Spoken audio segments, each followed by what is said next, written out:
ओम श्री सद्गुरुदेव भगवान की जय।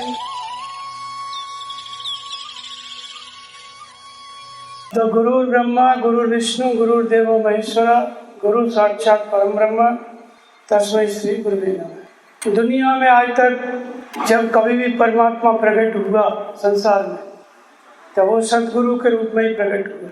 मनुष्य के काम में आया तो सदगुरु के रूप में ही आया। जैसे राम सिंधु घन सज्जन धीरा और चंदन तर हर संत समीरा। समुद्र जैसे भरा हुआ है, परमात्मा प्रत्येक व्यक्ति के अंदर है, कण कण में व्याप्त है, अव्यक्त है। जैसे समुद्र भरा हुआ है, पानी न बरसे तो किनारे वाले लोग भी प्यासे मर जाएंगे। ऐसे ही सदगुरु है, परमात्मा सबके अंदर है, लेकिन समुद्र जैसे बादल ना बने, बरसात न हो तो जितने गंगा जमुना नदी है सबके स्रोत सूख जाएंगे, पानी धरती के नीचे भी नहीं बचेगा, कोई जीवन ही नहीं बचेगा बिना बादल के, बिना बरसात के। समुद्र भरा रहेगा, अकाल पड़ता है कभी कभी तो लाखों लोग मर जाते हैं। एक बार अफ्रीका में पड़ा, एक बार भारत में ही पड़ा तो लाखों लोग मर गए भूख से, प्यास से। तो ऐसे ही संसार में यदि धर्म को, सत्य को, परमात्मा को सुलभ किया तो सदगुरुओं ने, और संसार में पूजा हुई तो सदगुरुओं की। इसलिए इतनी बड़ी महिमा बताई गई कि गुरु साक्षात परम ब्रह्म है। ब्रह्मा विष्णु महेश की बात छोड़ो, साक्षात परम ब्रह्म स्वरूप ही होता है सदगुरु। लेकिन प्रश्न ये उठता है, लोगों के मन में भ्रम होता है कि साक्षात परम ब्रह्म बहुत ऊंची बात है, वो आदमी सदगुरु मनुष्य शरीरधारी होता है, तो विश्वास इतनी जल्दी नहीं बैठता है कि ऐसा कैसे हो सकता है। लेकिन वही बात बताई गई है शास्त्रों में भिन्न प्रकार से, जहाँ जहाँ जिस जिस रूप में जो बात बताई गई है भगवान के नाम से, परमात्मा के नाम से, वो सब सदगुरु की महिमा है। पूरी गीता है, रामायण है, उपनिषद है, सब में वही महापुरुष सब। तो मनुष्याणाम सहस्रेषु कश्चित् यदपि सिद्धे यत्तामप सिद्धानाम कश्चिन्मा वेत्ति तत्त्वतः। हजारों मनुष्यों में कोई बिरला ही मेरी प्राप्ति के लिए यत्न करता है, और उन यत्न करने वालों में भी कोई बिरला ही मुझे तत्व से जानता है, सब नहीं जानते। तुलसीदास जी ने भी अनुवाद किया इसी श्लोक का, नर सहस्त्र में सुनो पुरारी होवे कोई धर्म व्रतधारी। हजारों मनुष्यों में कोई एक होता है जो धर्म के व्रत को धारण करता है। और फिर कोट विरक्त मध्य सुधाई सम्यक ज्ञान सकृत को ले। उन धर्मात्माओं से बढ़कर के होते हैं विरक्त, जो अपना घर द्वार छोड़ के चल दिए भगवान के लिए। उन करोड़ों विरक्तों में भी सम्यक ज्ञान को, जैसे बुद्ध प्राप्त हुए, महावीर प्राप्त हुए, शंकराचार्य प्राप्त हुए, ऐसे सम्यक ज्ञान को कोई कोई बिरला प्राप्त करता है विरक्तों में भी। और उनसे भी आगे बताते हैं कि सबते सो दुर्लभ खगराया राम भगत रथ गत मत माया। उनसे भी जो सम्यक ज्ञान को प्राप्त हो गए, उनसे भी परमात्मा की भक्ति में ली, वो सबसे दुर्लभ है। वो जो होते हैं वो सदगुरु होते हैं। कालभूषण जी को गरुड़ जी पूछ रहे हैं कि वही भक्ति तुमने कैसे पाई, मतलब इस स्थिति में कैसे पहुंचे। तो सदगुरुओं की संख्या संसार में गिनी चुनी रहती है, हजारों की संख्या में नहीं होती। कभी किसी काल में हजारों की संख्या में महापुरुष नहीं होते, 2 4 10 बस, इससे ज़्यादा नहीं होते। उन 2 4 10 में भी कल्याणकारी जो होता है वो कोई बिरला 1 या 2 होते हैं, सब नहीं होते। 10 में भी, 20 में भी, यानी 10 20 50 भी महापुरुष हो सकते हैं, लेकिन उनमें भी तुम्हारे अंदर कल्याण की जागृति करने वाले गुरु ब्रह्मा गुरु विष्णु गुरु साक्षात परम ब्रह्म, ये वाली विधि प्रदान कर देने वाले, उनमें भी एक होते हैं, 1 या 2, सब नहीं होते। इतनी दुर्लभता सदगुरु की है। सदगुरु मिल गए, मनुष्य शरीर उपलब्ध हो गया। इसके बाद तुलसीदास जी कहते हैं कि जो न तरे भवसागर नर समाज है। सदगुरु मिल गया, मनुष्य शरीर भी मिल गया, फिर भी वो संसार से पार होने का उपाय नहीं करता है, तो अपनी आत्मा का हत्यारा है। सुकृत निंदक मंदमति आत्महान करता है, वो मंदमती है। काल को, कर्म को, ईश्वर को व्यर्थ ही दोष देता है, सारा दोष उसी का है। न काल का दोष है कि समय अनुकूल नहीं, न कर्म का दोष है कर्म में लिखाई नहीं है, लोग कहते हैं, और ना ईश्वर का दोष है, तो भगवान कराते ही नहीं। जब मनुष्य शरीर उपलब्ध हो गया और उससे आगे सद्गुरु मिल गए, विधि मिल गई, तो सब कुछ सारा दोष उसी का है। तो गुरु ब्रह्मा गुरु विष्णु गुरुदेवो महेश्वरा, कैसे गुरु ये सारे काम करता है, एक ही जगह पे एक ही स्थान पे बैठ के कैसे सब कुछ करता है, इसी बात को शास्त्रों में बताया गया। भगवान कृष्ण एक श्लोक में इसी बात को बताते हैं गीता में, उपद्रष्टा अनुमंता भर्ता भोक्ता च महेश्वर परमात्मेति चाप्युक्तो देहे अस्मिन् पुरुषोत्तम। जो सद्गुरु होते हैं उनकी पहचान क्या है, उनकी विशेषता क्या है कि वो ब्रह्मा होते हैं, और उसी को उपद्रष्टा से हनुमंता कहा गया। जिसको ब्रह्मा कहा गया उसी को हनुमंता कहा गया गीता में। ब्रह्मा के 4 मुख होते हैं, ब्रह्मा के 4 मुख होते हैं। बाहर 4 मुख रहेंगे तो आदमी सोएगा कैसे, अव्यवस्था जैसी फैल जाएगी ना। 4 सिर वाला कोई आदमी अचानक खड़ा हो तो एक प्रकार का वो जब सोएगा तो कोई ना कोई तो मुंह के बल किसी न किसी सर से तो हो ही जाएगा ना। तो 4 मुंह उनको है। गीता में स्पष्ट किया है कि चतुर्मुखी ब्रह्मा जी का क्या अर्थ है। तो कहते हैं कि ये ब्रह्मा के 4 मुख जो है 4 प्रकार की बुद्धि है, बुद्धि के 4 स्तर। जब गुरु ब्रह्मा की स्थिति में जब सद्गुरु मिल जाते हैं तो सद्गुरु मिलने के बाद उनकी पहचान है, उनका स्वरूप है कि वो ब्रह्मा के 4 मुख, अर्थात उस ब्रह्मा का एक नाम क्या है, विधि भी है। तो सद्गुरु मिल गए तुमको तो विधि की जागृति हो जाती है। कौन सी विधि की जागृति? जिस विधि के द्वारा हम भगवान को खोजते हैं, जिस विधि के द्वारा हम परमात्मा से मिलते हैं, जिस विधि से ईश्वर की प्राप्ति होती है, वो विधि की जागृति सद्गुरु कर देते हैं। किस तरह से कर देते हैं, इसलिए उनका एक नाम विधाता भी है, विधि भी है। तो 4 प्रकार की बुद्धि के स्तर हैं, ब्रह्मविद, ब्रह्मविद्वर, ब्रह्मविद्रियाम और ब्रह्मविद्रिष्ट। 4 बुद्धि के स्तर बताए गए। ये जो 4 हैं बुद्धि के स्तर, यही ब्रह्मा के 4 मुख हैं। और ब्रह्मा कौन है? अहंकार से बुद्धि है, मन सचित महा। एक तो महापुरुष सद्गुरु वो ब्रह्मा है, उनकी बुद्धि केवल यंत्र है, भगवान की बात को ग्रहण करती है और वाणी से व्यक्त करती है, यंत्र है उनकी बुद्धि। वो ब्रह्मा से भी ऊपर की स्थिति वाले हैं, लेकिन लोक कल्याण के लिए उनको ब्रह्मा होना पड़ता है। वो तो साक्षात परम ब्रह्म स्वरूप है, लेकिन हमको जब जरूरत पड़े तो उनको हमारे स्तर से बताना पड़ता है, इसलिए ब्रह्मा होते हैं। ब्रह्मा का ही मतलब गीता में हनुमंता कहा गया। तो ब्रह्म विद्या का जब सबसे पहले सद्गुरु मिलेंगे तो ब्रह्म विद्या का उपदेश करेंगे। काकभूषण जी को लोमस मिले तो लोमस के पास गए तो थोड़ी देर तक प्रश्न उत्तर हुआ, फिर श्राप दे दिया लोमस ने, कौवा बन जा, अपने पक्ष का बहुत हटे। फिर उन्होंने सोचा कि लगता है कुछ गलती हो गई, फिर बुला करके फिर बताया कि साधना की विधि क्या है। तब मुनमोही कछुर काल तहाँ रखा, रामचरितमानस पर रामचरितमानस की कथा बताई, वो जो लिखी है रामायण में तुलसीदास जी ने, क्या इसको बताया? ये तो लिखी लिखाई है, इसको बताने का क्या मतलब? रामचरितमानस का मतलब होता है राम के चरित्र जो हमारे सबके अंतःकरण में दिखाई नहीं देते, सबके अंदर प्रसुप्त है। जिस साधना की विधि से प्रकट होते हैं, राम पर्यंत दूरी तय कराते हैं, वहाँ तक का साधना क्रम क्या है? रामचरितमानस। और वो क्रम क्या है? वो क्रम है ब्रह्म विद्या। सब कुछ जितने भी पात्र बताए गए, सबका आध्यात्मिक रूप, सबका आध्यात्मिक कोट वर्ड। तो इसलिए जब बुद्धि ब्रह्म विद्या से संयुक्त होती है, वो ब्रह्मा जी का एक मुख है, विधि की जागृति कर देते हैं। ब्रह्म विद्या में श्रेष्ठता प्राप्त हो गई। 2-3 साल बाद मनन करते करते, जैसे किसी भी यंत्र, कोई भी मशीन है, सब अलग अलग आ जाता है, कोई सामान उसको कस करके तैयार कर दो तब वो काम की होती है। अलग अलग सामान आ गया तो काम की नहीं है, सबको असेंबल करना पड़ेगा, इकट्ठा करना पड़ेगा। ऐसे ही ब्रह्म विद्या में श्रेष्ठता प्राप्त हो गई। मनन करते करते एक एक पात्र का अंदर मन के अंतराल में क्या रोल है, जब बाहर परिस्थिति ऐसी हो तो उससे कैसे बचना है, वो सब फिट हो जाए। तो इस स्थिति को कहते हैं ब्रह्म विद्वत, ब्रह्म विद्या में श्रेष्ठता प्राप्त हो जाना। तीसरा ब्रह्मा जी का मुख है ब्रह्म विदुर्यान। यान माने चलाना, यान माने गति, जैसे वायुयान, हवाई जहाज जिसको कहते हैं, गाड़ी, सभी को यान कहते हैं।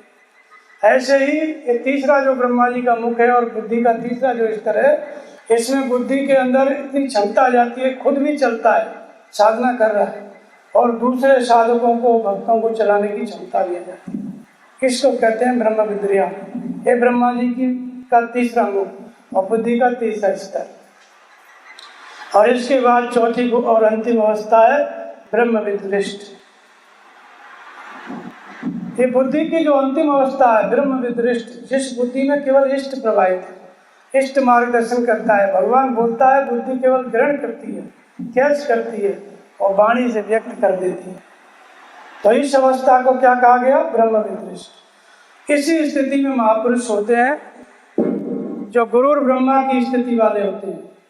वो अपने आप में ब्रह्मा नहीं होते, वो परम ब्रह्म स्वरूप होते हैं, लेकिन जगत कल्याण के लिए तुम्हारे लिए वो विधि प्रदान करेंगे तो वही ब्रह्मा हो गए। और साधक के अंदर वो विधि जागृत हो गई तो वो भी ब्रह्मा हो गया, उसकी बुद्धि भी ब्रह्मा हो गई, ब्रह्म विद्या से संयुक्त हो गई महापुरुष के द्वारा। क्योंकि सदगुरु कभी शिष्य बनाता ही नहीं, सदगुरु वो प्रक्रिया, वो उपदेश देता है कि गुरु से गुरु बन जाए। गुरु से शिष्य का ऐसा मार्गदर्शन गुरु करते हैं कि धीरे धीरे वो गुरु जो शिष्य होता है वो गुरुत्व को प्राप्त करके गुरु ही हो जाता है। तो इसलिए इसी को गीता में कहा गया कि उपद्रष्टा से वो परमात्मा क्या हो जाता है?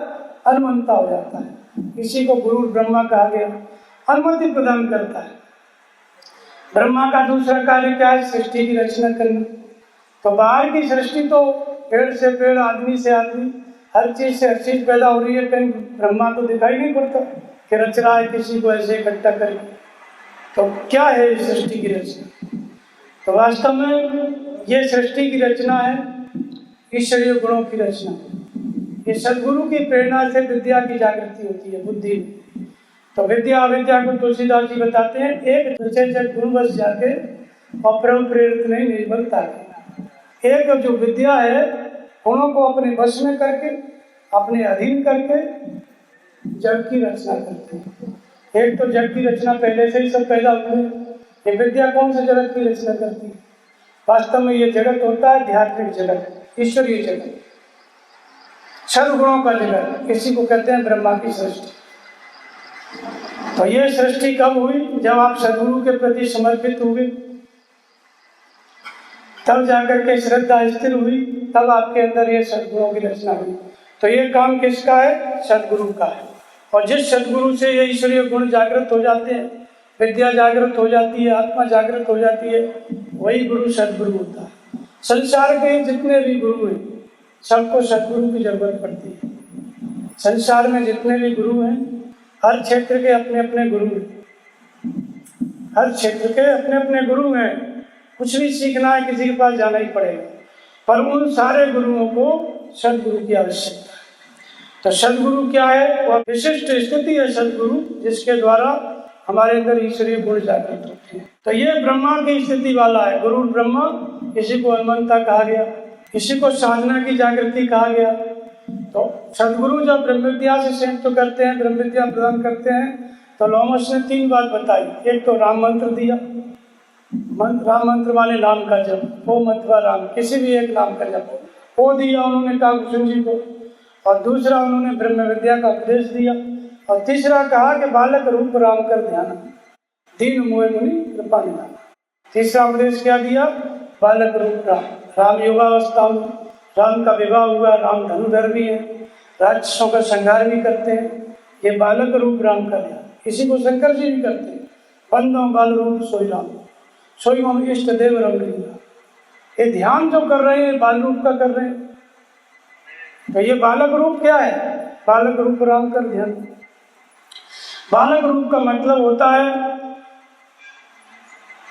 जो महापुरुष सत्य को प्राप्त करके भजन करते करते निर्विकार हो गए, बाल स्वरूप हो गए। 2 साल का बच्चा है, उसके अंदर कोई विकार। ऐसे ही जो बालवत हो गए, भगवान की प्राप्ति कर ली, निर्विकार हो गए, तो वो क्या होते हैं? वो परमहंस होते हैं। उनके स्वरूप का ध्यान राम के स्वरूप का ध्यान। राम तो अव्यक्त है, राम तो समुद्र है, वो तो बादल के द्वारा, जैसे बादल बरसता है तो काम आएगा, ऐसे ही राम सिंधु घन सज्जन धीरा, संत के द्वारा वो परमात्मा काम में आता है।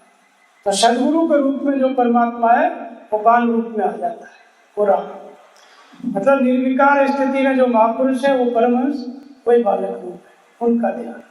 तो यही जब विधि की जागृति होती है, गुरु ब्रह्मा होता है तो ये नाम का जप बताएगा ओम अथवा राम, और उसके बाद सदगुरु के स्वरूप का स्मरण ध्यान बार बार याद करना, और ब्रह्म विद्या का उपदेश जो कि विरक्त हो गए हैं उनके लिए बताया जाता है। तो ये ब्रह्म विद्या ये सब बता दिए, यहाँ से गुरु ब्रह्मा का काम शुरू होता है। अब उसके अंदर वो सृष्टि पैदा होती है जो बाहर पहले थी ही नहीं। जो गुण उसके अंदर अब पैदा होंगे अंदर, वो गुण उसके अंदर पहले नहीं थे। नाम जपते जपते ध्यान करते करते वो सदगुण पैदा होंगे। तो इसलिए गुरु ब्रह्मा का काम सृष्टि रचना, ऐसे ही भगवान का सदगुरु का काम है ईश्वरीय गुणों की रचना। इसी को कहा गया गीता में उपद्रष्टा से वो क्या हो जाता है, अनुमंता, अनुमति देने लगता है, ये करो ये मत करो। जैसे ही हृदय स्थित ईश्वर में श्रद्धा स्थिर होगी, नाम का जप करने लगेंगे, सदगुरु का ध्यान करने लगेंगे, वैसे ही भगवान प्रेरणा करने लगेंगे, ये गलत है ये सही। इसी को अनुमंता कहा गया, इसी को गुरु ब्रह्मा कहा गया, इसी को ब्रह्मा की सृष्टि कहा गया, इसी को आत्मा की जागृति कहा गया, इसी को विद्या की जागृति, कबीर ने इसको शब्द की जागृति कहा। तो ये जागृति जिस महापुरुष से हो जाए, समझो वही संसार में सदगुरु है, वही गुरु सदगुरु है। बाकी संत सभी हैं, लेकिन ये जागृति करने वाले सब नहीं होते हैं। तो ये गुरु ब्रह्मा हो गए। अब जागृति हो गई, जागृति के साथ साथ फिर भजन चलने लग गया, नाम जप और ध्यान। भजन करते करते फिर और ऊंची अवस्था आई, तो इसको कहते हैं अनुमंता से भरता हो जाता है। वही पुरुष सदगुरु के द्वारा अनुमंता से क्या हो जाता है, भरता, भरण पोषण करने वाला। और भरण पोषण करने वाली जो शक्ति है उसको विष्णु कहते हैं। तो गुरु के द्वारा जागृत होकर के वही परमात्मा साधक का भरण पोषण करने लगता है, योगक्षेम करने लगता है। तो अनन्यास चिंतयन्ते माम ये जना पर्युपास्ते तेषां नित्य अभियुक्ता नाम योगक्षेमम भावना। भगवान कहते हैं कि मैं योगक्षेम करता हूँ, लेकिन किसके लिए, जो अनन्य भाव से, जो केवल मुझे भजते हैं, केवल एक परमात्मा का चिंतन करते हैं और सदगुरु के स्वरूप का स्मरण करते हैं। बस श्रद्धा वहाँ स्थिर होती है, भूत प्रेत देवी देवता सब कुछ छोड़ कर। तो उसका भगवान कहते हैं कि मैं योगक्षेम करता हूँ, अर्थात सदगुरु ही विष्णु के रूप में योगक्षेम करता है। दूसरी बात, जिस साधक की ये अवस्था आ गई योगक्षेम की, वो साधक का स्तर भी विष्णु का होता है। सदगुरु तो विष्णु के स्तर वाला है ही, वो तो साक्षात परम स्वरूप है। लेकिन भगवान की अनुमति में चलते चलते ये क्षमता आ गई, चित्त को एकाग्र करने की क्षमता आ गई, तो विश्व में अणु रूप में व्याप्त सत्ता जो भगवान का स्वरूप है, जो गुरु के पास है, सदगुरु की प्रेरणा से वही सत्ता इस साधक के अंदर काम करने लगती है। यही विष्णु का स्तर है। यह स्तर भी सदगुरु की प्रेरणा से आता है। और इसके बाद आगे चला तो गुरुदेव महेश्वर, भरता भोक्ता महेश्वर, महेश्वर की स्थिति आ गई। और आगे चला तो महान ईश्वर भाव में स्थिर हो जाता है, अर्थात जो कुछ भजन चिंतन पार लगा, भगवान के मार्गदर्शन में चलते चलते पालन करने की स्थिति आ गई, विष्णु का स्तर आ गया, गुरु की प्रेरणा से आया, जिसके अंदर आया वो भी विष्णु के स्तर का साधक है। और उसके बाद ऐसी स्थिति में विष्णु के स्तर में क्या होता है कि साधक चाहे राम की न चाहे सोई हुई कि अन्यथा असुई हुई। राम जो चाहेंगे, भगवान जो चाहेंगे वही साधक कर पाएगा, अपने मन से कुछ नहीं कर सकता। ये विष्णु का स्तर है। ब्रह्मा के स्तर में अपने मन से भी कुछ कर सकता है, क्योंकि अनुमति दे रहे हैं, ये सही है गलत है, करो चाहे मत करो, वो ब्रह्मा का स्तर है। विष्णु के स्तर में चाह कर भी वो कुछ कर नहीं सकता, भगवान उसको करने नहीं देंगे। जैसे परमहंस महाराज जी के मन में विचार आया, एक बार उज्जैन के कुंभ, उज्जैन का कुंभ लगा था, तो वहाँ पे माइक में अपना डुबकी पीटी जा रही थी कि जो अरे गहरे महात्मा जो गुरु के न पीर के न जिनका कोई गुरु है, न किसी घाट पे न कहीं है, जब किसी का कोई जो है मालिक नहीं है, कहीं किसी संस्था से नहीं जुड़े संप्रदाय से, वो कल सुबह आकर के शंकराचार्य के शिविर में दीक्षा ले लें। उनके गुरु जो शंकराचार्य हैं वर्तमान में, वो उनके गुरु माने जाएंगे। ये सब बात जो है परमहंस महाराज जी के कान में पड़ी तो बहुत खुश हुए। उन्होंने कहा कि जहाँ जाते हैं वहाँ पूछते हैं योग पट का प्रेम पट क्या है, किस संप्रदाय के हो, किसके हो, मतलब कौन गुरु है। तो अब वो सब बातें जब पूछते हैं तो प्रेम पट योग पट ये सब चीज़ें उनको तो पता नहीं। परमहंस महाराज जी को गुरु महाराज मिले, साधना की जागृति हुई और भजन करते करते भगवान की प्राप्ति की करीब की अवस्था आ गई। अब वहाँ ये चीज़ें बताई नहीं गई थी, क्योंकि महापुरुष तो ये सब तकियालू से जानते ही नहीं है, वो तो सीधा भजन बताते हैं। तो उन्होंने सोचा कि ये बहुत बढ़िया हो गया, अब यहाँ दीक्षा ले लेंगे, कोई पूछेगा तो हम बताएंगे। श्रृंगेरी मठ, शंकराचार्य के शिष्य, फलानानंद नाम, ऐसे करके सब बताते जाएंगे। और जहाँ ये सब प्रसन्न हुए और प्रसन्न होकर के थोड़ा बैठे भजन में, तो फिर आकाशवाणी हुई, आवाज आई कि तू किस गुरु का शिष्य होने जा रहा है। संसार में आज की स्थिति में तुम्हारे जैसा गुरु, तुम्हारे गुरु जैसा गुरु और तुम्हारे जैसा शिष्य इस समय संसार में कोई नहीं है। ये है चक्र सुदर्शन। जा रहे थे उधर, भगवान ने घुमा दिया परमात्मा की तरफ, मतलब भटकाव होने जा रहा था ना, इसी को विष्णु का स्तर कहते हैं, इसी को चक्र सुदर्शन कहते हैं। ऐसा घुमा दिया कि जो बात आई थी एकदम समाप्त, सीधा वो संशय ही खत्म हो गया कि गुरु बनाना है जिंदगी में, दोबारा नहीं हुआ कर। यह विष्णु का स्तर होता है। इस स्तर में भजन चलते चलते जैसा आदेश मिला वैसा पालन करना, यही इसी को कहते हैं चक्र सुदर्शन, सुदर्शन चक्र। यानी वो उंगली पर चलता है ना भगवान की उंगली, तो उंगली का मतलब इशारा होता है, कार्य का प्रतीक है हाथ। जिधर भगवान का इशारा मिला उधर ही चल दिया, इसी को चक्र सुदर्शन कहते हैं। तो ये विष्णु का स्तर है और ये गुरु की प्रेरणा से आया है। अभी गुरु का स्वरूप तो बहुत आगे है, ये तो बीच में है, विष्णु का स्तर है। साधक का भी स्तर है और सदगुरु के अंदर तो वो स्थिति होती, तभी तो साधक के अंदर भी आ गई। उनके अंदर नहीं होती तो इसके अंदर कहाँ से आती? पहले से गुरु के अंदर मौजूद है विष्णु, तो वो विष्णु के स्तर में साधक पहुंचा तो वो काम होने लगता है, विष्णु वाला काम होने लगता है।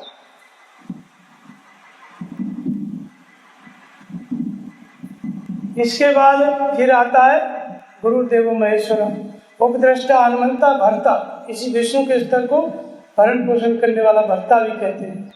जैसे नारद जी विवाह करना चाहते थे लेकिन भगवान ने नहीं करने दिया, ये विष्णु का स्तर है। जो भगवान चाहते हैं वो होता है। पूछा था उन्होंने कि जब विवाह में चाहो कीना, प्रभु के कारण करे न दीना। उन्होंने कहा कि करो सदा तिनकी रखवाली, जिन बालक राखे रहता है। जो मुझे भजते हैं अनन्य भक्ति से, अन्य किसी को स्थान नहीं देते, उनको ऐसे ही मैं रक्षा करता हूँ जैसे छोटे शिशु की माताएं रक्षा करती हैं, ऐसे में उनकी रक्षा कर। इसलिए तुमको मैंने वो सब माया में नहीं फंसने दिया, बचा लिया। तो ऐसे भगवान बचाते हैं। वो चाहते कुछ थे लेकिन भगवान ने नहीं करने दिया, जो भगवान चाहते थे वो। यही विष्णु का स्तर होता है, बहुत बड़ा स्तर है संसार में तो भगवान, लेकिन साधक के लिए एक स्थिति, भगवान अभी इससे बहुत आगे। इसके आगे जब साधक चलता है तो भोक्ता, भोक्तारम यज्ञ तपसाम सर्वलोक महेश्वर, यज्ञ दान और तप का भोक्ता मैं हूँ। भगवान कहते हैं कि मैं इनको ग्रहण करता हूँ। साधक से जो यज्ञ पार लग रहा है, नाम जप रहा है, ध्यान कर रहा है, जो कुछ साधना पार लग रही है भगवान के आदेश के अनुसार, चलते चलते ऐसी अवस्था आ गई कि भगवान ने इसको ग्रहण कर लिया, स्वीकार कर लिया उसकी तपस्या, और बदले में उसको क्या दे दिया? खुद तो महेश्वर है ही, उसको भी महेश्वर बना दिया। शिष्य को बदले में स्वरूप प्रदान कर दिया। खुद तो अपनी प्रकृति के, अपने मन के स्वामी हैं, शिष्य को भी मन का स्वामी बना देते हैं। इसी को कहते हैं शंकर की स्थिति, इसी को कहते हैं संहार करने की स्थिति। शंकर जी किस में रहते हैं? शमशान में रहते हैं। जिसका हृदय शमशान हो गया, शमशान में मुर्दा फूके जाते हैं। जिसका हृदय शमशान हो गया, संस्कार रहित हो गया, एक एक संस्कार, एक एक शरीर है, साधना करते करते शुभ और अशुभ सभी प्रकार के संस्कार भस्म हो गए। ऐसा जिनका हृदय संस्कारों से रिक्त हो गया, उनको भस्म कर दिए। ऐसी स्थिति वाले महापुरुष शंकर होते हैं। वो सदा शमशान में रहते हैं, बाहर के शमशान में नहीं, अपने हृदय को शमशान बना दिया जिसने, अर्थात सभी संस्कार कट गए, जन्म मृत्यु के कारण समाप्त हो गए, तो उसका हृदय क्या हो गया? शमशान। ये महेश्वर की स्थिति है, यही शंकर की स्थिति है। यह प्रकृति का स्वामित्व भाव है, ईश्वर भाव जिसको कहते हैं। लेकिन अभी कहीं प्रकृति है और हम मालिक हैं उसको। ईश्वर का मतलब जो प्रकृति का मालिक है, प्रकृति का संचालक है भगवान, माने प्रकृति है और उसका संचालक भी है। अभी दो मौजूद है। इससे भी आगे सदगुरु यहाँ पे नहीं अटकाते। इसलिए तुलसीदास जी कहते हैं कि बिन गुरु भवनित करे न कोई, जो ग्रंथ शंकर संग। ब्रह्मा और शंकर की स्थिति पा गया, लेकिन गुरु से दूरी हो गई तो फिर वो पार नहीं होगा। इस स्थिति में आने पे अलग अलग हो गए गुरु चेला, तो भी पार नहीं होगा। यहाँ पे भी जुड़े रहना है। इसलिए तुमते अधिक संत होते अधिक संत कर लेगा, तुमते अधिक गुरु जी जाने। तुलसीदास जी कहते क्यों अधिक माना भगवान से गुरु को? इसीलिए कि यहाँ से गुरु और शिष्य अलग हो गए तो पार नहीं होगा, जन्म लेना पड़ेगा। लेकिन जुड़ा रह गया तो फिर उन्हीं के मार्गदर्शन चलते चलते जब और आगे बढ़ता है तो गुरु साक्षात परम ब्रह्म। और गीता में उसको कहते हैं कि भर्ता भोक्ता च महेश्वर परमात्मेति चाप्युक्तो देहस्मिन् पुरुषोत्तम। जब इस भगवत्ता से भी लगाव नहीं रह जाता, लोगों का मतलब जिज्ञासा रहती है भगवान कैसा है, और भगवान को पा लिए तो पता चल जाता है भगवान ऐसा है। तो उसका भी एक वो रहता है कि भगवान कैसा है, प्रकृति का स्वामित्व भाव कैसा है। वो भाव भी जब मिट जाता है, भगवत्ता से भी कोई लगाव नहीं रह जाता है। भगवान होने का भी अब वो शौक उसको जो रहता है, भगवान होना क्या, वो भी बात खत्म हो जाती है, उसका भी कोई उसमें रुचि नहीं रह जाती। तब वही मनुष्य, वही साधक, वही भक्त उसी शरीर के रहते रहते परमात्मा होता है। वही जीवात्मा उसी शरीर के जीवन काल में ही परमात्मेति चाप्युक्तो देहस्मिन् पुरुषोत्तम परमात्मा हो जाता है। इसलिए गुरु साक्षात परम ब्रह्म स्वरूप होता है।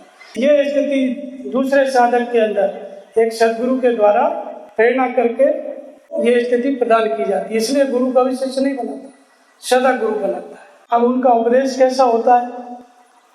गुरु का जो उपदेश होता है तो कैसे देता है? तो कहते हैं ब्रह्म वेत्ता भक्ता सुरति, गुरु के लक्षण जान, इच्छा राखे मोक्ष की पहचान। ब्रह्म वेत्ता, ब्रह्म से संयुक्त हो, ब्रह्म के विषय में जानते हो, ब्रह्म से संयुक्त हो और ब्रह्म की जागृति कर सकते हो। ब्रह्म वेत्ता भक्ता सुरति, केवल माइक में सत्संग से नहीं, जहाँ मन लगा रहा है साधक, चाहे पास में है चाहे 1000 किलोमीटर, वहाँ बताने की क्षमता है। सूरत के अंतराल में बताने की क्षमता है। ब्रह्म वेत्ता भक्ता सुरत, गुरु के लक्षण जान। ऐसा लक्षण है तो वो सदगुरु है। शिष्य कौन है? तो कहते हैं इच्छा राखे मोक्ष की ता शिष्य पहचान। सब शिष्य नहीं है, जिसके अंदर केवल मोक्ष की इच्छा है वो शिष्य। इसके बाद इसी से संबंधित जो भजन है संत कबीर का कि सदगुरु ये जो उपदेश देते हैं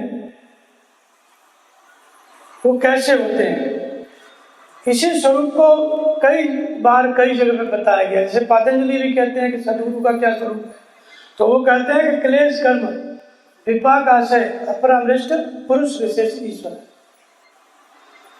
इन सारे पुरुषों में संसार में कौन सा पुरुष ईश्वर है, कौन सा पुरुष सदगुरु है? तो कहते हैं क्लेश कर्म विपाक आशय अपरामृष्ट।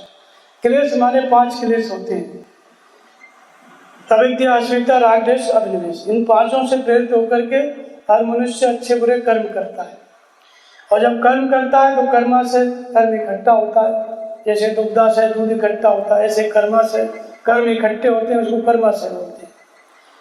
और जब इकट्ठे होते हैं तो अच्छे बुरे परिणाम देते हैं। परिणाम में क्या मिलता है? दुख सुख और शरीर, जन्म मृत्यु और आयु, ये परिणाम देते हैं। तो जिस शरीरधारी ने, जिस मनुष्य ने तपस्या करते करते ऐसी स्थिति पाली कि क्लेश और क्लेशों से प्रेरित होने वाला कर्म और कर्म से इकट्ठे होने वाले संस्कार और संस्कार के परिणाम में मिलने वाले शरीर, इन सबको इस शरीर के रहते रहते समाप्त कर दिया, ऐसा विशेष पुरुष क्या है? ईश्वर है, वो सदगुरु है। तो कहते हैं तद जप तदत भावना, उसका जप करो और उसके स्वरूप का स्मरण करो। तो उसका जप करने का मतलब क्या, जो उनका नाम है उसी नाम को जपे। बहुत से लोग जैसे गुरु गुरु जो नाम रहता है वही वाहे गुरु कोई कुछ जपने लगता है, ऐसे नहीं। उन्होंने कहा तस्य वाचक प्रणव, जो महापुरुष हो गए, सदगुरु हो गए, उनका एक ही नाम होता है प्रणव, ओम। उनका शरीर का कुछ भी नाम हो सकता है, उसको नहीं जपना है। जो प्रणव है, ओंकार है, वही उनका असली नाम है, क्योंकि उसी स्वरूप में स्थिर है। इसलिए तस्यवाचक क्या होता है, प्रणव होता है। प्रणव का मतलब होता है प्राणों को अपने अंतराल में समेट लेता है, स्थान देता है। ये जो प्राण है, श्वास प्रश्वास, इसके अंतराल में जो एक एक विचार, एक एक संकल्प, ये सब क्या है, प्राण है, प्राणों का व्यापार है। नाम जपते जपते, नाम ओम का जपते जपते, इसमें कैसी क्षमता है कि प्राणों के अंतराल में जो शक्ति बाहर भटक रही है विषयों में, वो सारी शक्ति को अपने में इकट्ठा कर लेता है। इसलिए इसको क्या कहते हैं, प्रणव कहते हैं। भटकते हुए प्राण को अपने में स्थान दे देता है, रोक लेता है। श्वास अंदर गई तो ओम, बाहर आई तो ओम, दूसरे विचार शांत। तो इसी को प्राणायाम कहते हैं, इसी को प्रणव कहा गया है। प्राणों को अपने अंतराल में रोक लिया। रोकने का मतलब ये नहीं है कि श्वास को रोक लिया, श्वास तो चल रही है, संकल्प नहीं चल रहा है, विचार नहीं चल रहा है, बाकी सब श्वास आ रही है जा रही है, विचार नहीं। तो प्राणों को अपने अंतराल में स्थिर कर लिया, इसलिए इसी को प्रणव कहा गया। और प्रणव के अंतराल में अंतःकरण का व्यापार रुक गया, मन संकल्प विकल्प से रहित हो गया, तो इसको प्राणायाम कहते हैं। इसलिए जब किसका, तस्यवाचक प्रणव, ओम का जप। ओम माने वह परमात्मा, ओम माने आप स्वयं, जिसका निवास आपके हृदय में, इसलिए उसका नाम क्या है, ओम है। चाहे आप स्त्री हैं चाहे पुरुष हैं, सबके अंदर है। तो इसी प्रणव को ओंकार कहते हैं, इसी को ओम कहते हैं, इसी को ओंकार कहा है गुरु नानक ने, एक ओंकार सदगुरु प्रसाद। इसका जप करो ओम का, और महापुरुष के स्वरूप का स्मरण। यही विधि है सदगुरुओं की, क्योंकि उनके स्वरूप को जानना है तो उन्हीं के स्वरूप को देखना पड़ेगा। इसके बाद आगे फिर इसको बताते हैं। कबीर कहते हैं कि गुरु गुरु में भेद है और गुरु गुरु में भाव, सदगुरु सोई जानिए शब्द बतावे दाव। कबीर कहते हैं कि गुरु गुरु में बहुत बड़ा भेद है। गुरु गुरु में भाव, भाव क्या है, जहाँ जिसको जो मिलता है उसी को गुरु बना लेता है, लेकिन कबीर कहते हैं बहुत बड़ा भेद है। सदगुरु सोई जानिए, सदगुरु कौन है उन सब में, जो शब्द बतावे दाव, उस शब्द की जागृति कर दे जिसको पकड़ के हम भगवान की प्राप्ति कर लें। तो शब्द डोर गए उतरे पार, शब्द की जागृति कर दे। अर्थात स माने वो परमात्मा, पद माने बोलना, परमात्मा बोलने लग जाए। जिस सदगुरु के सानिध्य में हम जाएं और भगवान हमसे बात करने लग जाए, इसको कबीर ने क्या कहा, शब्द कहा। जिससे भगवान की वाणी, भगवान बात करने लग जाए, वो सदगुरु, उस गुरु को सदगुरु जानो। बाकी हर गुरु सदगुरु नहीं। कबीर भी इतना स्पष्ट करते हैं सदगुरु के बारे में। तो उन्हीं कबीरदास जी का भजन है, संतोषो सदगुरु मोहि भावे, जो आवागमन मीठा। कबीर कहते हैं मुझे वो सदगुरु भाता है, वो सदगुरु सबसे अच्छा लगता है जो आवागमन मिटा देता है। आना जाना, जन्म और मृत्यु को ही जो मिटा दे, वो सदगुरु मुझे भाता है। जन्म और मृत्यु को सदगुरु कैसे मिटाता है, उनका उपदेश कैसा होता है, जो सदगुरु साक्षात परम ब्रह्म स्वरूप होते हैं वो कैसा उपदेश देते हैं, उनके उपदेश देने की शैली क्या होती है। तो कहते हैं कि डोलत डिगे न बोलत विसरे, अशुभ उपदेश गढ़ा। एक तो उपदेश होता है आप सत्संग से सुनते हैं, और दूसरा उपदेश क्या होता है, आत्मा की जागृति। आत्मा से जागृत होकर के सदगुरु 24 घंटे उपदेश देने लग जाए, वो उपदेश होता है। जैसे परमहंस महाराज जी के पास लोग जाएं, जंगल में रुक जाएं, और रुकने के बाद बोले कुछ भजन बताओ, अपना सुनाएं, फिर वो कहें कि सब बात सब कोई जानता है, दो पैसे में वेदांत देखता है। लेकिन साधना भजन ऐसी चीज है जो कहने में नहीं आती, किसी किसी महापुरुष से जागृत हो जाती। जब लोग रुक जाए, नहीं जाए, तो कहें घर जाओ, घर बैठ के मेरे स्वरूप को 2 मिनट भी स्मरण कर लोगे, अपने मन पकड़ लोगे, तो जिसका नाम भजन है, यहाँ बैठे बैठे तुम घर बैठे बैठे पा जाओ, मैं यहाँ से दे दूंगा। तो ये भजन क्या है, एक प्रकार की जागृति है। इसी को सदगुरु का उपदेश कहते हैं।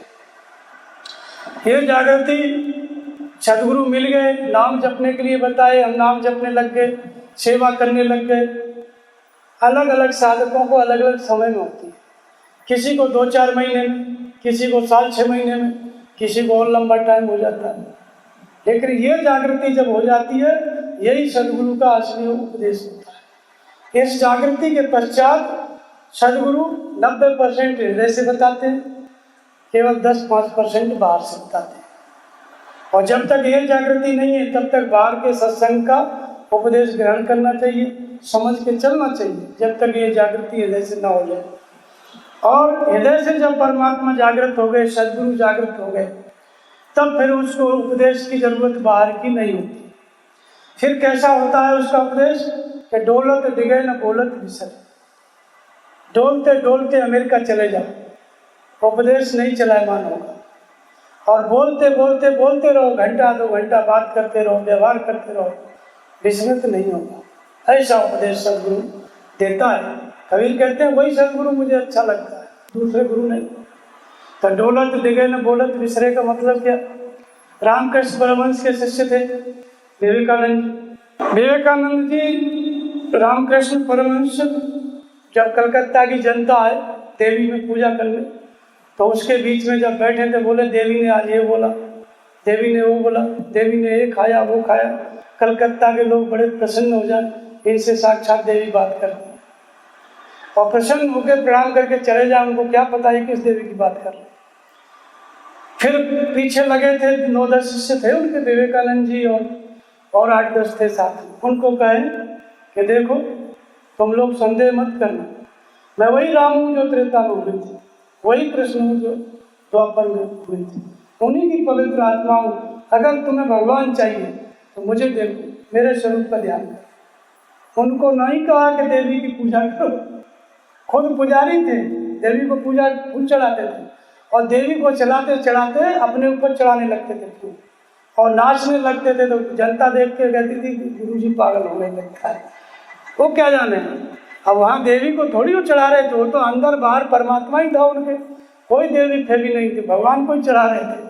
बोलते थे ब्रह्ममयी देवी, अविनाशिनी देवी। वो तो मंदिर आज भी है, अभी किसी से बात क्यों नहीं करती देवी? वही देवी तब क्यों करती थी? कोई देवी बात नहीं करती थी, भगवान ही बात करते थे। सारी जनता देवीमय थी, तो उनको बोलते थे देवी ने बोला, देवी ने बोला। और विवेकानंद को कभी नहीं बोले कि देवी बात करती है। उनको कहा कि मेरे स्वरूप को देखो, कल्याण चाहिए। विवेकानंद जी उनका ध्यान करते थे, कोई देवी की पूजा नहीं। अब ऐसा समय आएगा इनका शरीर छूटा गुरु जी का, विवेकानंद जी को विदेश जाना होगा। अब पहले जहाज में यात्रा होती थी, 1893 की बात है सर। चल दिए अपना जहाज, 1 महीने में जहाज पहुंचता था अमेरिका, 1 महीने उस समय। तब कौन से इंजन थे, ऐसे ही चलता था। पहुंचते चलते चलते 15 दिन बीत गए। अब बीच समुद्र में जा करके आधी दूरी में, और फिर विवेकानंद जी घबरा गए, क्या कहूँगा। वहाँ के लोग तो भाषा भी नहीं समझते और पहली बार जा रहा हूँ, गुलाम, हमारा देश गुलाम है। ऐसी परिस्थिति बहुत सारे विचारों ने घेर ली, घबराहट होने लगी उनको। जब घबराहट हुई तो रामकृष्ण परमहंस जहाज के ऊपर दिखाई दिए उड़ते हुए, जैसे पक्षी नहीं उड़ता वैसे। फिर कहा कि तू क्यों घबराता है, हम हैं ना साथ में, तू चल के। इसी को कहते हैं डोलत डिगे। अब डोलते डोलते पहुंच गए 10,000 किलोमीटर अंदर समुद्र में, नहीं पहुंच गए, लेकिन चलायमान नहीं हुआ। गुरु जी जाके बता दिए, अपना उपदेश दे दिए कि चिंता मत कर, और न बोलत बिसरे। और जब बोलने का टाइम आया उनका, सत्संग बोलने का, 5 मिनट समय दिया, फिर घबरा गए तो फिर दिखाई पड़े रामकृष्ण परमहंस सामने। बोले तू कुछ भी बोल, केवल बोलना शुरू कर, सब कुछ सही हो जाएगा। बोलना तो शुरू कर। 5 मिनट का टाइम था, 5 मिनट बोले, फिर इतना अच्छा बोले कि समय बढ़ा के 20 मिनट होगा, 21 मिनट उनका। और फिर दूसरे दिन से सुनने के लिए भीड़ लगने लगी। जब ज़्यादा जनता आपस में हल्ला करने लगे, बातचीत करने लगे, तो वो आकर के बोले एंकर कि विवेक आ रहे हैं, रुके रहो, विवेकानंद जी आ रहे हैं। सब शांत हो गया। फिर रोज का सत्संग 1 घंटे का, 2 घंटे का। तो ये गुरु का उपदेश होता है। एक बार थोड़ा सा इशारा कर दिए, सारी जितने स्रोत हैं सब खुल जाते हैं, पंचम स्वर में गूंगा बोले वाला हाल हो जाता है। यानी एक बार विश्वास हो गया कि गुरु जी साथ में, भगवान साथ में, फिर वो जो बोलेगा वो सब कुछ सही है, कुछ भी गलत नहीं है। तो डोलत डिगे न बोलत बिसरे, कस उपदेश दृढ़ावे, ऐसा उपदेश वो देते हैं। तो डोलत डिगे न बोलत बिसरे, कस उपदेश, ऐसा सदगुरु चाहिए। कबीर कहते हैं सदगुरु ऐसा होना चाहिए। आगे कहते हैं कि उनकी साधना का स्तर क्या है, वो साधना कैसे कराते हैं। तो बिनु श्रम हट क्रिया से न्यारा सहज समाधि लगा। सहज समाधि साधना की पराकाष्ठा है, वहाँ कोई साधना करनी नहीं, सहज समाधि लग गई, साधना खत्म। इसके पहले क्या होता है, बिनु श्रम हट क्रिया से न्यारा। साधना में बहुत बड़ा श्रम है। जब से आप भजन आरंभ करते हो, चाहे गृहस्थ में आरंभ करो चाहे विरक्त में, विरक्त होकर भी भजन आरंभ करोगे तो सेवा करो, झाड़ू लगाओ, रोटी बनाओ, बहुत सारी सेवा करते करते उसमें से गुजरते गुजरते बहुत श्रम। इसके बाद फिर नाम का जप करो, बैठो, 3 बजे उठो, सारा चीज ढालना पड़ता है, तपस्या जिसको कहते हैं। श्रम तो करना पड़ता है, लेकिन और हट भी करना पड़ता है। इतने घंटे मुझे भजन करना है, मन लगे चाहे नहीं लगे, इतने घंटे बैठना है, इतने घंटे भजन करना है, इन चीज़ों को नहीं खाना है, इन चीज़ों को खाना है, आज केवल पानी पी के रहना है। ये सब साधक करते हैं। भजन करते समय ये सब चीज़ें होती रहती हैं, नॉर्मल चीज़ें। किसी किसी को 1 टाइम भोजन करना है, कोई ऐसा सोच लेता है, कोई कुछ, ये सब चलता रहता है। तो बिनु श्रम हट क्रिया से न्यारा सहज समाधि लगा। साधना में बहुत कुछ करना पड़ता है, लेकिन साधना जब इस स्तर की आ गई कि सदगुरु हृदय से रथी हो गई और डोलत डिगे न बोलत बिसरे वाला उपदेश पकड़ में आ गया। जागृति तो शुरू में ही हो जाती है आत्मा की, लेकिन उनकी बात समझ में आ गई, और समझ में आ गई और धीरे धीरे साधना करते करते पकड़ काम कर गई, और साधना गुरु के निर्देश में चलते चलते कौन सी अवस्था आ गई, सहज समाधि की अवस्था आ गई। संतो सहज समाधि भली, कबीर कहते हैं कि सहज समाधि भली, जहाँ जहाँ जाऊँ सोई परिक्रमा, जो कुछ करूँ सो पूजा। जहाँ चला जाता हूँ वही परिक्रमा है, मंदिर की परिक्रमा देने की जरूरत नहीं, जहाँ चला गया वही परिक्रमा। जो कुछ करूँ सो पूजा, जो कुछ मैं कर डाल रहा हूँ वो सब पूजा। भीतर बाहर एक ही देखा, भाव मिटा सब दूंगा। संतो सहज समाधि भली, ये है सहज समाधि की अवस्था। जो अंदर था परमात्मा वही बाहर देखने लग गया। जहाँ तहाँ देख धरे धनवान, ईशावास्यमिदं सर्वम, सर्वत्र परमात्मा देखने लगे। ये क्या है, सहज समाधि की अवस्था। इस अवस्था से पहले हट करना पड़ता है, श्रम करना पड़ता है, लेकिन गुरु का उपदेश पकड़ में आ गया तो स्वाभाविक सहज समाधि लग जाती है, अर्थात वो श्रम नहीं करना पड़ता।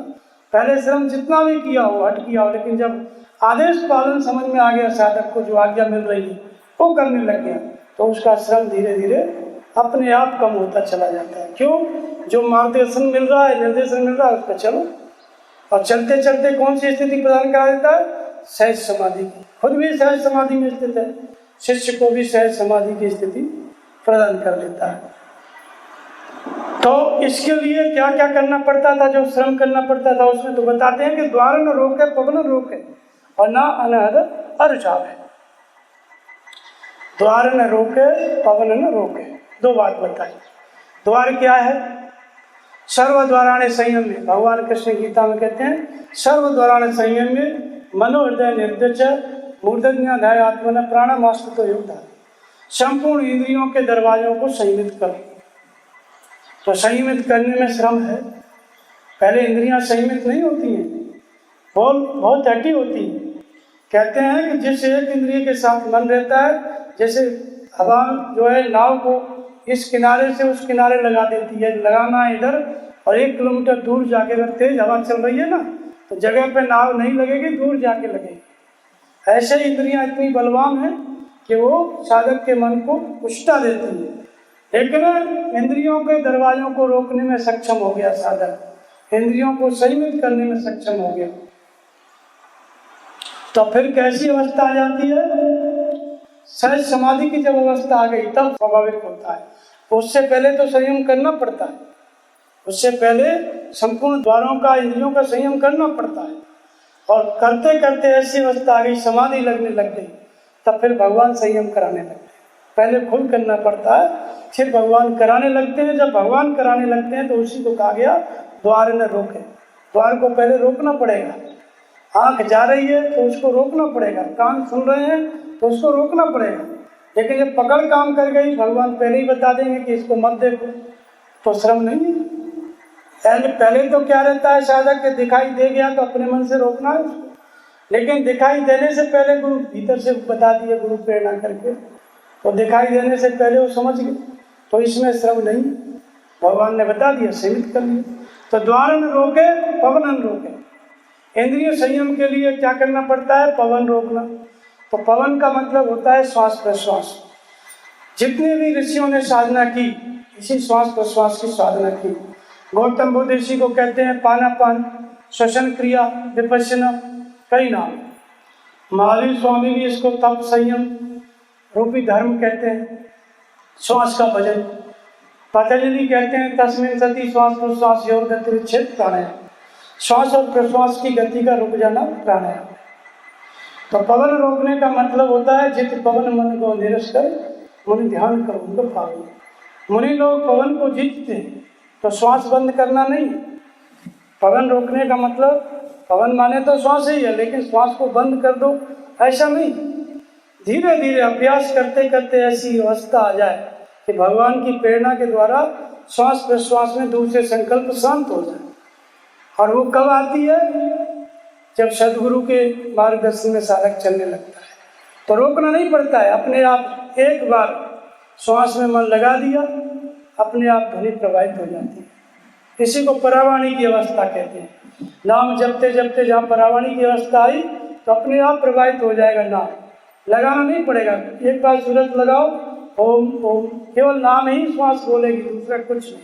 लेकिन इस अभ्यास तक आपको पवन रोकना पड़ेगा, संयम करना पड़ेगा, श्वास प्रश्वास का जप करना पड़ेगा। साधक पवन रोके, क्या रोकता है पवन? नाम जपता है, और पवन माने संकल्प भी होता है, वायु जिसको कहते हैं। अन्य संकल्प बीच में ना आने पाए नाम जप के साथ। ये साधक की जिम्मेदारी होती है कि दूसरे विचारों को भीतर न आने दें। नाम तो जप है, लेकिन अन्य विचारों को न आने दें, इसको कहते हैं पवन रोकना। और जब इन अन्य विचारों को रोकने की, समाप्त करने की जिम्मेदारी सदगुरु पे हो जाती है, तो प्रेरणा करके भगवान बता देते हैं गुरु कि ये संकल्प आ रहा है, ये विचार आ रहा है, पहले ही सावधान हो जाता है। तो पहले रोकना पड़ता है, और फिर सदगुरु ही उसकी श्वास का संयम कराने लगते हैं। तो द्वार न रोके पवन न रोके, न अनहद अर्जावे। अनहद भी एक अवस्था है भजन की। हद माने सीमा होता है। जैसे कबीर कहते हैं कि जब मरे अजपा मरे, अनहद मर जाए, सूरत समाधि शब्द में ताय काल ना खाए। जब करना आवश्यक है, कब तक? जब तक अजपा की स्थिति ना आ जाए। जब कब तक करना है? जब तक अजपा की स्थिति ना आ जाए। तो नाम जपते जपते बैखरी से जपा, मध्यमा से जपा, पश्चंती से जपा, श्वास अंदर गई तो बाहर आई तो इसको पश्चंती कहते हैं। बोल के जपना इसको मध्यमा और बैखरी कहते हैं। जपते जपते जब परावाणी की अवस्था आ जाती है, तो इसी को जो है परावाणी की अवस्था को ही अजपा कहा गया। ये अजपा का जाप क्या होता है? कोई कोई साधक 2 घंटे करता है, 3 घंटे करता है, 4 घंटे, 10 घंटे। एक सीमा है, जब तक एक सीमा है तब तक उसको हद कहते हैं। एक लिमिट है कि इतनी देर तक बैठ के भजन कर सकता है। लेकिन यही सुमिरन, यही भजन कैसा हो गया कि जागत में सुमिरन करे, सोवत में लो लाए, और सूरज डोर लागी रहे, तार टूट ना जाए। जाग रहा है तब भी चिंतन चल रहा है, श्वास में नाम चल रहा है। सो गया तब भी लो लगा के श्वास में प्रवाहित करके सोया परावाणी की अवस्था में। और जब जगा 3 बजे 4 बजे, जो भी जब भी आँख खुली, फिर दोबारा नाम जपने लग गया। अनवरत चिंतन, जब धारावाहिक चिंतन चलने लगता है 24 घंटे, इसको क्या कहते हैं? अनहद कहते हैं। लेकिन अनहद भी क्या एक अवस्था है, भगवान तो नहीं मिले। तो कबीर कहते हैं कि ना अनहद अर्जावे। अनहद तक भी ये भी क्या एक उलझन है। हम लग रहे हैं, रात दिन भजन कर रहे हैं, लेकिन भगवान तो नहीं मिले। लेकिन सदगुरु जब पकड़ आ गया, सदगुरु का उपदेश भीतर से काम करने लग गया, इस अवस्था के आगे वाली अवस्था प्रदान करते हैं वो क्या है? सूरत समानी शब्द में ताय करना था। आनंद के आगे भगवान की प्राप्ति है। सूरत शब्द में समाहित हो गई, नाम जपते जपते जिस भगवान को पाना था उसको पा लिया। तब फिर सदगुरु अपना स्वरूप प्रदान कर देते हैं। अनहद तक, अनहद में नहीं उलझाते कि अनहद की अवस्था आ गई और उलझ गया और गुरु छोड़ दिया, ऐसी बस बात नहीं है। गुरु उससे भी आगे निकालते हैं। भजन की अच्छी अवस्था है, लेकिन भगवान की प्राप्ति हो गई, समाधि लग गई, तो फिर ये अनहद की भी जरूरत नहीं रह जाती। माने चिंतन खत्म, चिंतन भजन पूरा पूरा हो गया। जब समाधिस्थ हो गया चित्त, अनादि तत्व है परमात्मा, उससे एक हो गया, तो धारावाहिक चिंतन भी समाप्त हो गया, उसकी भी जरूरत नहीं। फिर कहते हैं कि यह मन जहां जाए तहां निर्भय समता से ठहरा। सदगुरु का जो उपदेश है वो क्या करता है कि जहां जाए तहां निर्भय, क्योंकि संसार में साधक भयभीत भी हो सकता, उसको निर्भय करना और फिर उसके मन को जहां से उछटा था वहीं वापस लगाना, ये सक्षम सदगुरु का कार्य होता है। एक बार थे धारपुनी महाराज जमुना किनारे विचरण में गए थे, भजन कर रहे थे, शमशान में बैठ गए। शमशान में बैठ गए, अब बैठ तो गए अपना, 2-1 घंटे बाद जब 12 बजा तो डर लगने लग गया, ये तो मुर्दा, ये तो भूत बनेगा, हमको खा जाएगा, मार डालेगा एकदम। अब जो सूरत लगी थी ध्यान में उछट गए। उसके बाद केवल भूत का चिंतन होने लगा। परमहंस महाराज जी दिखाई पड़े उसी अवस्था में ध्यान में। कहा कि तू किस भूत से डरा रहा है? मैं चारों तरफ में हूँ, मैं देख रहा हूँ, तू कौन भूत से डरा है? घबरा मत, भजन कर। ये क्या है? ऐसा उपदेश करने को क्या कहते हैं? समता। बिन विज्ञान के समता आवे और को अवकाश ये न विघ्न पावे। समता किसका नाम है? विज्ञान। विज्ञान माने महापुरुष जो एक जगह पे बैठे हैं शरीर से, और अनंत जगह कहीं भी उसका शिष्य है, भक्त है, वहां भी प्रेरणा करके उसको उपदेश करने की जो क्षमता है, इसको क्या कहते हैं? समता। इसी को विज्ञान कहते हैं, इसी को अनुभव कहते हैं। तो यह मन जहाँ जाए तहाँ निर्भय, पहले तो निर्भय करे उसको, फिर समता से ठहरा, प्रेरणा करके जहाँ लगा था वहाँ वापस लगा दे। ऐसा सदगुरु मुझे, कबीर कहते हैं ये सदगुरु मुझे बात है। तो ये सदगुरु की विशेषता है। तो परमहंस महाराज ने बताया, सारा डर खत्म, फिर भजन में लग गए। तो यह मन जहाँ जाए तहाँ निर्भय समता से ठहरा, कर्म करे और रहे अकर्मी, ऐसी युक्ति दृढ़ा। कर्म करे और रहे अकर्मी। भगवान कृष्ण गीता में कहे हैं, कर्मण्य अकर्मणि पश्चेद अकर्मणि च कर्मे स बुद्धिमान मनुष्य सो संयुक्त कृष्ण कर्म। बुद्धिमान मनुष्य, बुद्धिमान साधक कौन सा है? जो कर्म में अकर्म देख, अकर्म में कर्म। पहले हमको अभ्यास करना पड़ता है। भजन कर रहे हैं तो हमको क्या रहता है कि भजन कौन करा रहा है? भगवान करा रहे हैं। करते हम हैं, मन में रहता है कि हम कर रहे हैं, लेकिन अंत में समर्पित कर देते हैं कि गुरु महाराज करा रहे हैं, भगवान करा रहे हैं। लेकिन धीरे धीरे भजन करते करते कि ऐसी अवस्था आती है कि भगवान को करता देखता है। अंदर से जो गुरु का उपदेश है उसको प्रेरणा करके इस अवस्था को कराते हुए देखता है, भजन कराते हुए अपने अंदर अनुभव करता है। तो इसको कहते हैं कर्म में अकर्म देख। भगवान प्रेरणा किए तो भजन में बैठ गया, भगवान प्रेरणा किए तो मन लग गया, भगवान प्रेरणा किए तो विकारों को काट दिया। ये सब कार्य साधक अपने अंदर देखता है। इसको कहते हैं कर्म में अकर्म देखने की क्षमता। लेकिन ये तो साधक का स्तर है। आगे महापुरुष की जो स्थिति होती है सदगुरु की, इससे भी आगे की स्थिति, कर्म करे और रहे अकर्म। भगवान कृष्ण कहते हैं कि योग युक्तो विशुद्ध आत्मा वेदात्मा जितेंद्रिय सर्वभूतात्मा भूतात्मा कुर्वन् अपि न लिप्यते। जो योग से युक्त महापुरुष हो जाते हैं वो कैसे होते हैं? विशुद्ध आत्मा, विशेष रूप से शुद्ध अंतःकरण वाले। विजित आत्मा, विशेष रूप से जीते हुए मन बुद्धि और शरीर वाले। जब मन बुद्धि और शरीर जीत लिया, इंद्रियां जीत ली, अंतःकरण शुद्ध हो गया, तो कहते हैं कि सर्वभूतात्मा भूतात्मा, संपूर्ण भूतों के, संपूर्ण प्राणियों के अंदर जो आत्मा है, जो ईश्वर है, उसका भी जो मूल उद्गम परमात्मा है, उसके साथ वो एक हो जाते हैं, परमात्मा के साथ एक हो जाते हैं। इसलिए वो करते हुए भी कर्मों से लिपायमान नहीं होते। वो जो कुछ करते हैं उनके संस्कार नहीं पड़ते। हम लोग करेंगे संस्कार पड़ जाएगा, आप लोग करते हो अच्छा बुरा कर्म, संस्कार पड़ता है, जन्म लेना पड़ता है। लेकिन महापुरुष करते हैं कोई संस्कार नहीं पड़ते। क्यों नहीं पड़ते?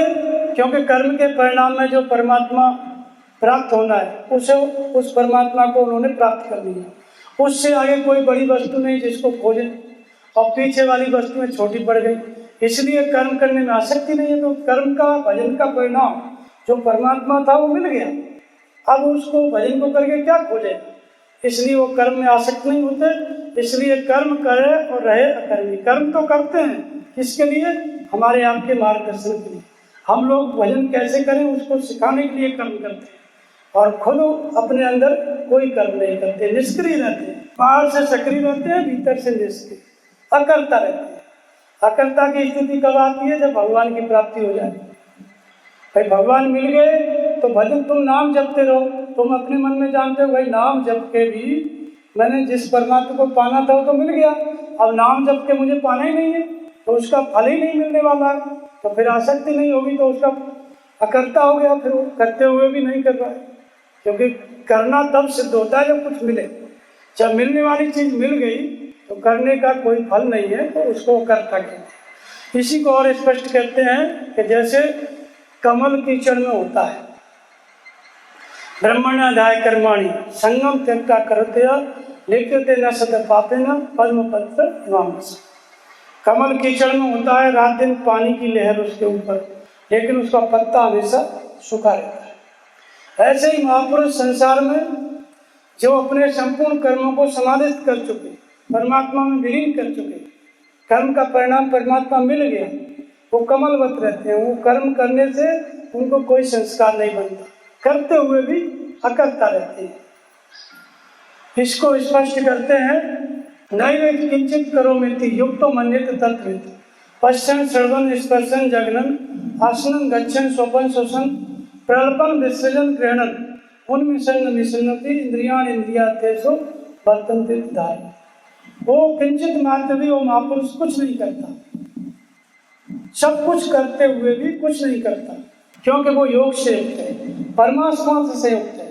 वो उसका शरीर केवल यंत्र मात्र है, उसके द्वारा परमात्मा ही सब कुछ कर रहा है, इसमें कुछ नहीं करता। तो क्या करते हुए कुछ नहीं करता? आंखों को खोलते हुए, बंद करते हुए, श्वास लेते हुए, छोड़ते हुए, ग्रहण करते हुए, त्याग करते हुए, सोते हुए, जागते हुए, संपूर्ण क्रियाओं को करते हुए भी वो महापुरुष कुछ नहीं करता। तो कैसी धारणा वाला होता है? तो कहते हैं कि इंद्रियां अपने अर्थों में बनती, ऐसी धारणा वाला होता है। वो नहीं करता, उस परमात्मा में स्थित हो गया तो उसके द्वारा सब कुछ परमात्मा ही करता है। और जब परमात्मा करता है तो परमात्मा को संस्कार पड़ेगा, अच्छा बुरा, तो उस महापुरुष को भी पड़ेगा। परमात्मा मुक्त है, शुभाशुभ से परे है, तो महापुरुष भी शुभाशुभ से परे हो जाते हैं। तो इसलिए शरीर, इंद्रियां और मन से केवल वो कर्म करते हुए दिखाई पड़ता है, लेकिन स्वरूप से कुछ नहीं करता। जैसे रस्सी जल गई और उसका आकार शेष है, जली हुई रस्सी को टांग दो, उसमें गठान नहीं बांध सकती, गांठ लगाओगे सब खत्म। ऐसे ही महापुरुष की आकृति स्वरूप मात्र शेष है, करते कुछ नहीं है, दिखाई पड़ते हैं कि वो कर रहे हैं, भजन कर रहे हैं, उपदेश कर रहे हैं, सब कुछ कर रहे हैं, लेकिन भीतर असीम शांति है, स्वरूप से कुछ नहीं करते। इसी अवस्था को कबीर कहते हैं कि कर्म करे और रहे अकर्मी, ऐसी युक्ति दृढ़ है। ये युक्ति कहाँ से आई? जब एक महापुरुष की ये अवस्था है सदगुरु की, तभी तो दूसरे शिष्य में ये अवस्था आएगी। तो ये युक्ति कौन देता है? वो सदगुरु जो अकर्मी हो गया है करते करते, वही साधक के अंदर भी उसको भी अकर्ता बनाएगा, उसको भी कर्म करते करते अकर्मी की स्थिति आ जाए, प्रेरणा करके वैसे ही बनाएगा उसको। तो कर्म करे और रहे अकर्मी, ऐसी युक्ति दृढ़ है, ऐसी युक्ति अपने शिष्य को दे दे, वो सदगुरु हमको प्रिय है। सदा आनंद फंद से न्यारा भोग में योग सिखावे। सदा आनंद, सच्चिदानंद जिसको कहते हैं, सदा आनंद फंद से न्यारा। जो सदानंद होता है वो क्या है? फंद से न्यारा होता है। संसार में सच्चिदानंद नहीं है, संसार के जो सुख हैं वो आनंद नहीं है, वो तो भोग काल में अमृत के समान है। और परिणाम क्या है? विष। भोगकाल में अमृत जैसे लगते हैं संसार के सुख, लेकिन परिणाम क्या होता है? विष होता है। तो वो नहीं, सदा आनंद। कौन सा आनंद? जो सदा रहता है, कभी घटता बढ़ता नहीं, वो आनंद। और वो आनंद कब मिलेगा? फंद से ज्यादा। फंद माने संसार। संसार से मुक्त हो जाओगे तब मिलेगा। देगा कौन? सदगुरु। जिसको वो आनंद मिल चुका है वही सदगुरु दूसरे शिष्य को ये आनंद प्रदान कर देता है। तो सद आनंद फंद से ज्यादा भोग में योग सिखा। योग की जागृति कभी भी होती है तो भोग में ही होती है। संसार में घर में रहते ही हम महापुरुषों का उपदेश सुनते हैं, नाम का जप शुरू करते हैं, ध्यान शुरू करते हैं, सेवा शुरू करते हैं। भगवान से जुड़ना, भोग में योग। योग माने मिलन। किससे मिलना? भगवान से मिलना, परमात्मा से जुड़ना। तो परमात्मा से जुड़ने की विधि हमें घर में ही मिलती है। घर में हैं हम लोग भोग में, वहाँ रहते रहते ही हम सदगुरु से जुड़ते हैं तो योग की जागृति हो जाती है। तो वो योग की जागृति सदगुरु प्रदान करता है। आप भोग में हो, विषयों में डूबे हुए, वहाँ भी सदगुरु अगर सक्षम है तो वहाँ भी आपके अंदर आत्मा की जागृति कर देगा, योग की जागृति कर देगा। तो सक्षम सदगुरु है वो, सब नहीं। भोग में योग सिखाने वाले सदगुरु कौन होते हैं? सक्षम होते हैं। तो हम सभी भोग में हैं, घर में हैं, वहाँ पे सदगुरु योग की जागृति कर देता है, वही सच्चा सदगुरु होता है। कबीर कहता है वो मुझे अच्छा, वो प्रिय लगता है। तज धरती आकाश अधर में प्रेम मड़ैया छाप। आकाश अधर में, धरती का त्याग करके आकाश में जो रहता है, ये सदगुरु की स्थिति है। और आकाश में प्रेम मड़ैया छाप। पहले सदगुरु आकाशवत होगा तभी वो शिष्य के अंदर आकाशवत की स्थिति प्रेरणा करके ला सकता है। पहले सदगुरु खुद आकाशवत होना चाहिए। सक्षम सदगुरु हैं तो वो आकाशवत होते हैं, और जो शिष्य है उसके अंदर इस आकाशवत होने की विधि का सूत्रपात कर देते हैं। आकाश का मतलब होता है शून्य, स्पेस। जैसे जगह है तो हम लोग चल फिर सकते हैं, दीवार के अंदर कोई नहीं चल सकता। ऐसे ही एक तो ये बाहर का आकाश है, सब लोग चलती है दुनिया। दूसरा हमारे अंदर भी आकाश है। हमारे अंदर के आकाश में एक तो शरीर के अंदर पोल होती है, भोजन करते हैं अंदर जाता है, ये तो बाहर का ही आकाश है। दूसरा आकाश क्या है? चिदाकाश है। हमारे मन के अंतराल में आकाश है, चित्त के अंतराल में आकाश है। वहाँ पे भीड़ लगी हुई है लोगों की, ट्रैफिक लगा हुआ है। थोड़ी देर नाम जपने बैठो, पता चल जाएगा कितने लोग आके टकराते हैं। जैसे ही नाम जपोगे ना टकराने लगेंगे। ये है कि वहाँ अंदर एक्सीडेंट नहीं होता है, मतलब चोट नहीं लगती, लेकिन टकराते तो है। नाम जपोगे तो विचार आएंगे, ये करना है वो करना, अपने आप मन सोचने लगेगा। तो आकाश तो है लेकिन आकाश में बादल छाए हुए। प्रेम मड़ैया का क्या मतलब है? कि नाम जपते जपते चित्त जब संकल्प विकल्प से रहित हो गया तो इस अवस्था को कहते हैं आकाश। संकल्प विकल्प निर्विचार हो गया तो ये क्या है? आकाश है। ये स्थिति कौन प्रदान कर सकता है? सक्षम सदगुरु। जब उसके प्रति हमारा प्रेम होगा तो नाम जपते जपते हमारे अंदर भी आकाश में मड़ई छा जाएगी, हमारा निवास बनने लगेगा। क्योंकि उनका निवास भी आकाश में, तो हमारा निवास भी उनकी प्रेरणा से हम नाम जप रहे हैं, ध्यान कर रहे हैं, हमारा निवास भी आकाश में बनने लगता है। इसी को प्रेम मड़ैया कहते हैं। तज धरती आकाश अधर में, धरती का त्याग करके बाहर की धरती को कैसे छोड़ेगा? भजन तो यही करना है बैठ के, ऊपर आकाश में टंग के थोड़ी भजन करता है कोई। धरती छोड़ने का मतलब है देहाध्यास का छूटना। भगवान कृष्ण ने कहा कि ओमिते का अक्षरम ब्रह्म व्याहरण मामनस्मरण यह प्रयाति तजंदेयम स याति परमाम गति।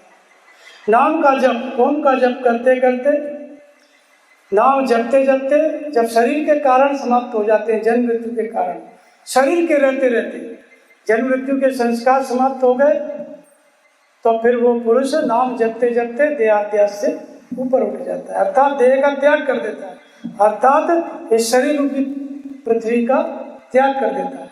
जब शरीर देहाध्यास मिट गया तो कहाँ रुका? फिर वो रुका कहाँ रहता है? आकाश अधर। जहाँ संकल्प विकल्प से मन रिक्त हुआ तहाँ शरीर का संबंध टूट जाता है और आकाशवत चित्त हो जाता है, आत्मा के स्वरूप में स्थिर हो जाता है।